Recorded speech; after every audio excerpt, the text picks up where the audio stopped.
بھی تھے, یہ سائنٹسٹ بھی تھے, یہ مورخ بھی تھے, یہ فنکار بھی تھے, مگر ہر اینگل سے ہر چیز ہونے کے بعد ایک شاندار سچے عاشق رسول کی حیثیت سے اگر ہمارا ایمان مضبوط نہیں, عقیدہ خراب ہو جائے, نہ دنیا ہماری کامیاب نہ آخرت کی کامیابی کا کوئی حصہ ہمارے حصے میں آئے گا. ہماری دونوں جہاں کی کامیابی ہمارے لیے تب میسر ہوگی جب ہم ایمانی اعتبار سے مضبوط ہیں. اگر آج نوجوانوں کو ہم پوچھیں, کڑا لگانے والے, بالا پہننے والے, مالا لٹکانے والے, سونے کی چین پہننے والے, انگوٹھی سونے کی پہن کر چلنے والے, ساری فطرت آج مسلم نوجوانوں میں بھی آ چکی ہے. اگر مسلمانوں کو راستہ روک کر پوچھا جائے, کہا جائے, مسئلہ بتایا جائے, ان کو سمجھایا جائے, تو بہت سارے یہ بھاشن دے کر چلے جائیں گے, حضرت یہ آپ کیا سمجھا رہے ہیں,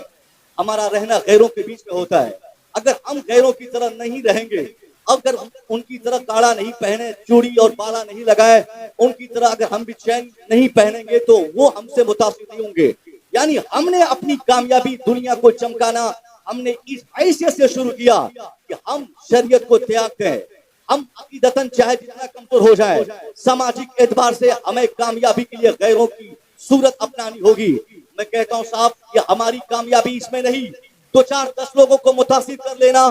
یہ کامیابی کی پہچان نہیں. اصل مسلمان کا بچہ وہ ہے, ایمانی حلاوت انہی میں ہوتی ہے جو آدمی یہ سوچ کر آگے نہ بڑھے کہ اگر ہم غیروں کی صورت نہیں اپنائیں گے تو سامنے والا ہم سے متاثر نہیں ہوں گے. آپ قاعدے کا پکا مسلمان بن جائیں, کسی اسلامی شعار پر عمل کرنے کی بنیاد پر اللہ آپ کی دنیا کو بھی آباد فرمائے گا, آپ کی آخرت بھی آباد ہوگی. یہ مولوی جو آپ کے سامنے خطاب کر رہا ہے, اگر میں آپ کو بولوں تو بڑا تعجب ہوگا. لگاتار 2010 سے آج تک, 2010 میں میری فراغت جامعہ اشرفیہ سے ہوئی, اس کے بعد شبلی کالج, پھر جامعہ ملیہ, پھر اس کے بعد فارمیشن کالج, پھر پورنیہ یونیورسٹی, پھر دربھنگا, نہ جانے کتنے کالجز اور اسکول سے میرے رابطے ہوئے. اب آج کی تاریخ میں ایک اسکول کا, ایسے علاقے کے اسکول کا میں ایک استاذ ہوں جہاں دور دور تک مسلمان نہیں. ایسے بچے خاص کر سنیں جو یہ بولتے حضرت میں غیروں کے بیچ رہتا, اگر میں ان کی طرح نہیں پہنوں گا, ان کی طرح نہیں چلوں گا, ان کی طرح نہیں رہوں گا, ان جیسی صورت نہیں بناؤں گا تو وہ مجھ سے متاثر نہیں ہوں گے, وہ مجھ سے محبت نہیں کریں گے. میں کہتا ہوں سنیے آپ, میں نے محسوس کیا یہی داڑھی کے ساتھ, ٹوپی کے ساتھ, جبہ اور کرتے کے ساتھ میں نے لگاتار 10-12 سالوں تک میں غیروں کے بیچ رہا, اور آج لگاتار غیروں کے بیچ رہ کر میں کام کر رہا ہوں. میں ان کے بچوں کو پڑھاتا, ان کی محفلوں میں بیٹھتا, ان کے سامنے آتا, ان سے میری باتیں ہوتی, وہ اپنی مراد لے کر, اپنے مطالبات لے کر میرے سامنے آتے. آج تک اس تکلیف کا مجھے احساس نہیں ہوا کہ میری داڑھی میرے لیے پرابلم بنی ہو, میری ٹوپی میرے لیے پرابلم بنی ہو, میرا یہ تشخص میرے لیے کوئی مصیبت بنا ہو, میری یہ شخصیت میرے لیے مصیبت بنی ہو. نہیں, میں نے محسوس کیا میرے اسکول کے دوسرے اساتذہ جو مسلم ہے جینس اور ٹی شرٹ میں جاتے ہیں, جو مسلمان ہے بالا پہن کے جاتے ہیں, جو مسلمان کے بچے ہیں چین پہن کے جاتے ہیں, جو مسلمان کے بچے ہیں انگوٹھی پہن کے جاتے ہیں, جو مسلمان کے بچے ہیں سونے کی انگوٹھی پہنتے ہیں. میں نے دیکھا ان 18 اساتذہ میں یہ ٹوپی والا, یہ داڑھی والا, یہ کرتا والا, یہ جبہ والا, یہ پگڑی والا غیروں کے بیچ رہ کر جتنی عزت پایا ہے, مسلمان ہو کر مسلم دوسرے اساتذہ کو وہ عزت نہیں ملی. میں سمجھ گیا یہ عزت کسی اور بنیاد پر نہیں, یہ داڑھی کی بنیاد پر عزت ہے, یہ ٹوپی کی بنیاد پر عزت ہے, یہ مسلمان بننے کی بنیاد پر عزت ہے, یہ اسلامک شعار پر عمل کرنے کی بنیاد پر عزت ہے. اس لیے نوجوانوں, یہ پیغام عرص اعلیٰ حضرت کے موقع سے آپ کے لیے ہے. آپ بھی دنیا اور آخرت دونوں جگہوں کی کامیابی کا آپ مطالبہ کرتے ہیں اپنے علماء سے کہ ہم کیسے کامیاب ہوں گے, تو کامیابی کا راہ صرف یہی ہے کہ آپ قاعدے سے عملاً, ظاہراً, باطناً دونوں اعتبار سے آپ مسلمان بن جائیے. آپ کی دنیا بھی سنورے گی, آپ کی آخرت بھی کامیاب ہوگی. نعرہ تکبیر, زور سے بولے نعرہ رسالت. امام احمد رضا کانفرنس, حضرت علامہ مفتی مصدق رضا صاحب پورنیہ بہار. آپ مسلمان بن جائیں, آپ ہر اعتبار سے اس طریقے سے اپنے مذہب کے فرامین پر آپ عمل کریں کہ آپ کو دیکھ کر دوسرے لوگ کہیں کہ صاحب ہاں واقعی مسلمان ہو تو اس طرح, مسلمان کا بچہ ہو تو اس طرح. کسی چیز کی میں ضرورت نہیں.